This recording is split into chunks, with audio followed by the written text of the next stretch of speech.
தமிழ் மண்ணுக்கு பெருமை சேர்த்தவர் தானே பெரியார்.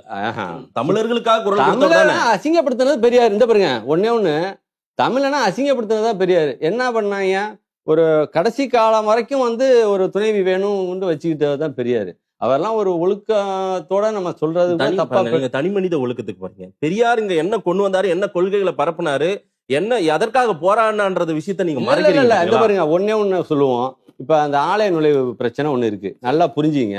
இவர் வந்து வைக்கம்ல போய் ஒரு அடையாளம் மாதிரி உட்கார்ந்துட்டு எழுமனவர் தான் பெரியாரு அந்த விஷயத்துல.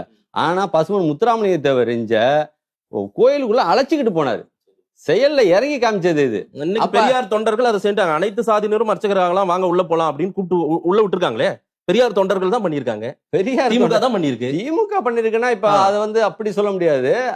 எல்லாரும் அதுல வந்து எல்லாருக்குமே உடன்பாடு தான், உண்டுதான். எல்லாருமே கோயில்ல போய் அர்ச்சனை பண்ணலாம், அது வந்து உண்டுதான். ஆனா வந்து அந்த டயத்துல பெரியார் இருந்த டைம்லயே வந்து அவரை வந்து போக்கஸ் பண்ணாங்களா, முழுக்க வந்து போக்கஸ் பண்ணாங்களோ ஒழிய செயல்பாடுகள் செஞ்ச தலைவர்களும் அப்பயும் இருந்தாங்க. ஆனா அவங்க எல்லாம் மறையடிக்கப்பட்டாங்க.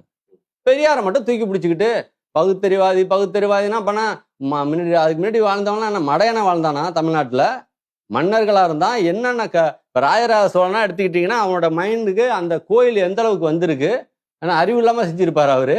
இவன் என்னமோ பெரியார் பிறந்து பெரியார் வந்துதான் நம்மளுக்கு வந்து அந்த அறிவே நம்மளுக்கு கொடுத்தது மாரிதான் ப்ரொமோட் பண்ணாரு. கடவுள் இல்லைன்னு சொன்னாரு.